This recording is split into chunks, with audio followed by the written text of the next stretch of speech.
Somewhere in the comments of every GTA ranking video, one line always shows up. This mission is nowhere near where it should be. Every player has one mission they'd defend to the death and one they'd erase from the timeline completely. So here's the test that actually settles it.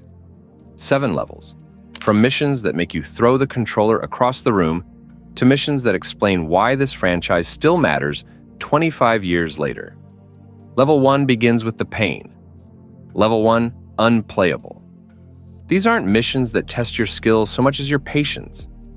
They hand you broken mechanics, an escort who can't hit the broadside of a barn, or a vehicle nobody in their right mind asked to fly, and then blame you the second it goes wrong.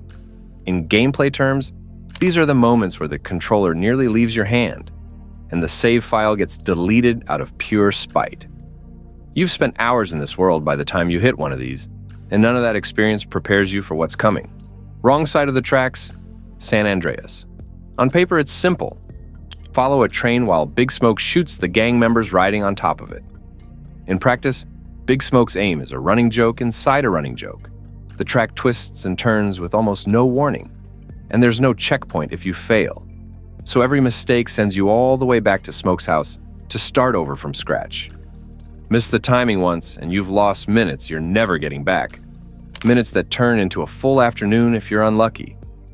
The line, "All we had to do was follow the damn train, CJ," became one of the most quoted lines in the entire series for exactly that reason, spawning years of memes and parody clips long after the mission itself stopped mattering to anyone still playing.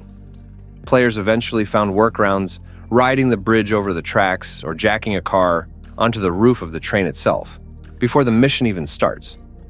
But that's exactly the point.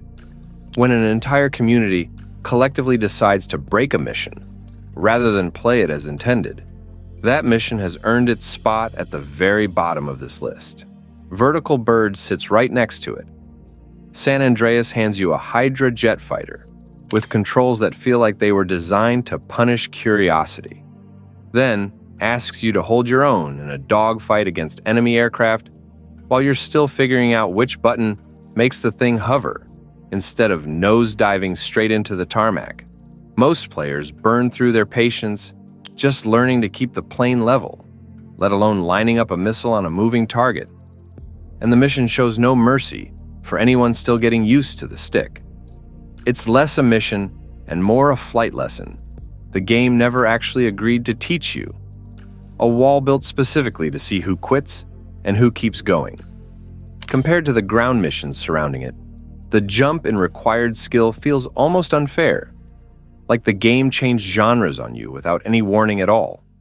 Then there's supply lines, the mission that finished the job, a remote control plane, a ticking clock, and fuel that runs out the second you hold the throttle down for a moment too long. Miss a single courier drop, and the timer resets from nothing, forcing you back through the exact same haywire controls you just barely survived the first time. It's the mission that convinced an entire generation of players to just type in a cheat code and move on with their lives, and honestly, nobody blames them for it. Even players who pride themselves on never cheating tend to make an exception right here, which tells you everything about how this mission has aged. 3 missions, 3 completely different ways to make you suffer, and all 3 still get dragged into this exact argument every single time it starts online. What ties them together isn't difficulty for its own sake. It's the feeling that the game itself is fighting you, not the enemies inside it, and that's a much harder thing to forgive than a tough boss fight ever is. Level 2, frustrating but doable.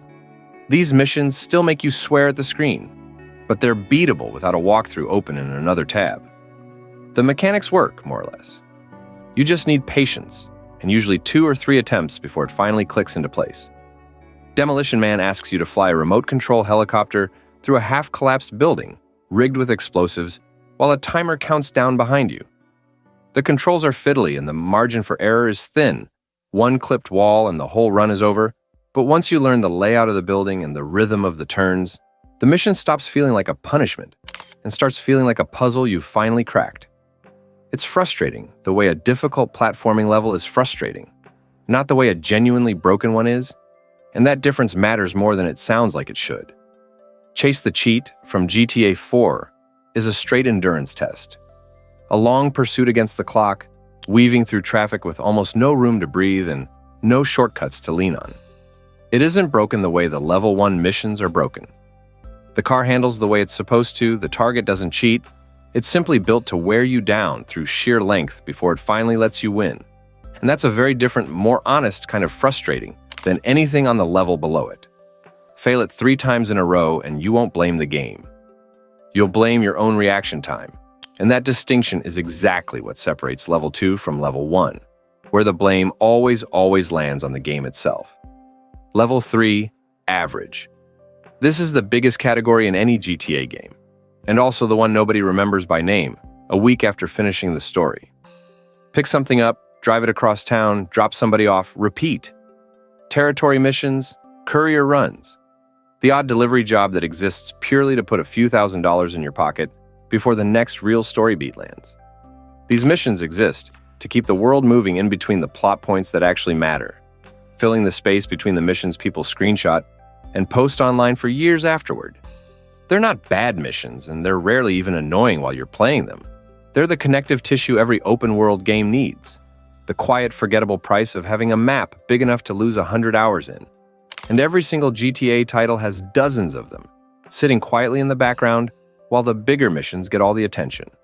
Ask 10 players to name their favorite GTA mission, and you'll get 10 different answers. Ask them to name one from this level, and most of them will just stare at you, and that's not really a criticism. Level 4, solid. These missions work. They don't reinvent anything, but they do their job well, and that's worth more credit than it usually gets in these conversations. Ryder, early in San Andreas, exists mainly to introduce the cast, and it does that job efficiently. CJ, Ryder, and Big Smoke steal a car, hit a burger joint for a laugh, and rob a gas station on the way home.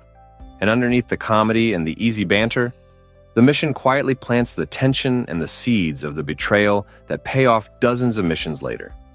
It doesn't ask much of the player mechanically. No tricky flying, no unfair timers, no broken AI to babysit. But narratively, it's doing real work. Setting up a relationship, the game will spend the rest of its runtime slowly, deliberately poisoning. The Bureau Raid in GTA 5 does the same thing at heist scale.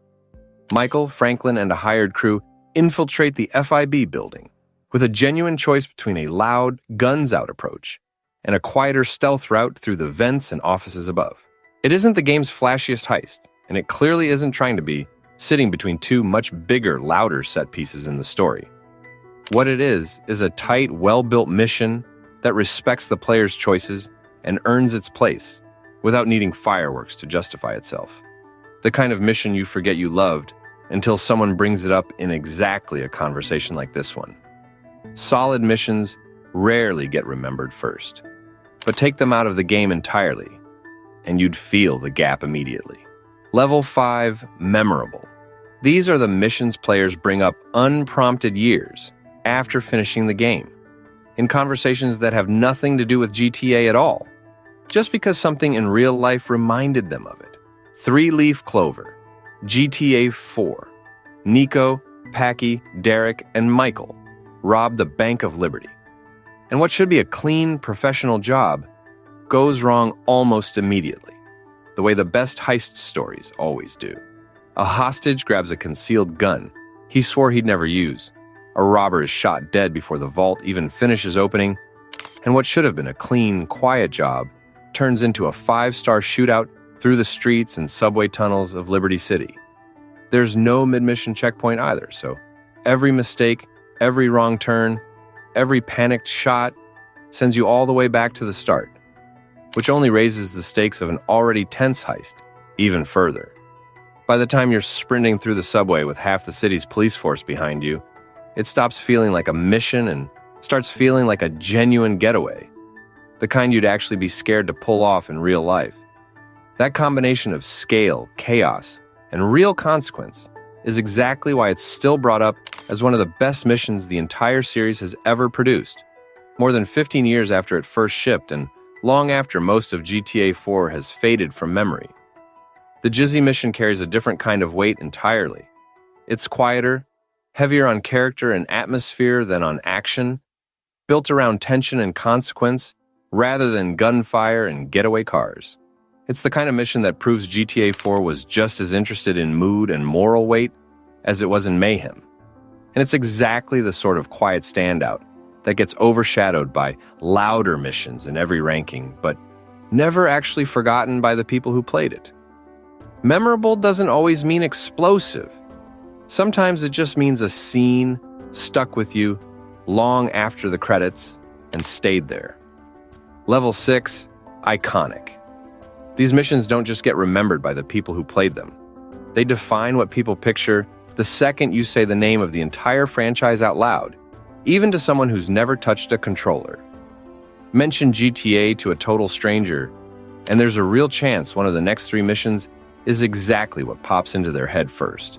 The Cayo Perico heist arrived in GTA Online in December 2020, and Rockstar didn't undersell it for a second, calling it the biggest heist update the game had ever seen, and the first one playable entirely solo, from the initial scouting and prep work all the way through to the getaway. It handed players an entire island to scope out, multiple approaches to plan around, and for the first time, the option to pull off the whole thing without needing 3 other people online at the same time. Years later, it's still one of the most played pieces of content in all of GTA Online. The default answer whenever someone new asks what they should actually be grinding, long after newer heists arrive to try and replace it. Longevity is the real test of iconic status, and this is a heist that's outlasted almost everything Rockstar has released since. End of the Line closes out CJ's story in San Andreas, after dozens of hours spent rebuilding his crew from absolutely nothing. Clawing territory back 1 block at a time, the mission delivers the emotional payoff the entire game had been building toward since the opening cutscene. And it does it without losing the chaos and scale that defined everything that came before it. It's the rare finale that actually earns the runtime it took to get there, instead of just coasting on momentum. Closing the exact character arc the game spent its opening hours setting up so carefully. Blitzplay in GTA 5 is pure spectacle by comparison. An armored truck heist that escalates into a running gun battle through the streets of Los Santos, complete with a helicopter, a freeway chase, and enough gunfire to level a city block before it's over. It's the exact kind of mission trailers get built around, all momentum and no downtime. The mission you show a friend who's never played the game just to watch their reaction. It doesn't ask you to think, it asks you to hold on. And that's a perfectly valid reason for a mission to be iconic. Level 7, legendary. This is the short list. The missions that don't just close out a game. They justify the entire game that was built around them. The ones you'd point to if someone asked why this franchise was worth 25 years of your time in the first place. The big score, and the choice that follows it in GTA 5. Michael, Franklin, and Trevor rob the Union Depository for what the story treats as roughly $200 million, the single largest score in the game. And then Franklin is handed an impossible decision. Kill Trevor because that's what one side wants. Kill Michael because that's what the other side wants. Or find a third way, a plan that keeps everyone alive but drags the entire cast into open war against the FIB and a private military company in the same afternoon. Most players call Death Wish the ending. The story was always building toward the only outcome where loyalty actually wins over convenience. And it's the version of events Rockstar has quietly treated as canon ever since, referencing it in GTA Online years after the game originally shipped. 3 protagonists, 3 completely different endings hiding inside the same final choice, depending on which button you're willing to press.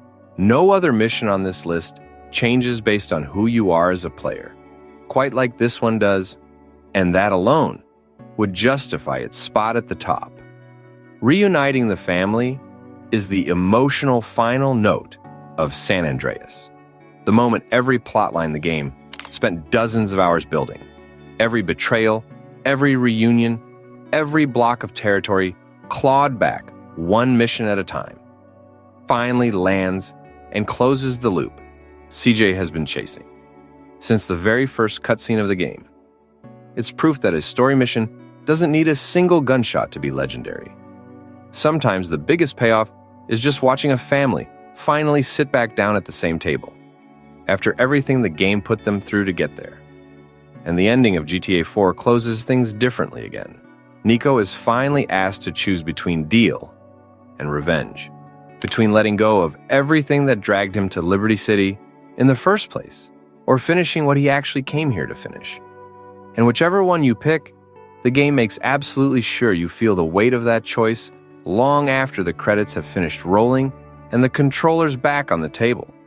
3 games, 3 endings, built entirely around a single decision, and all 3 prove the same thing.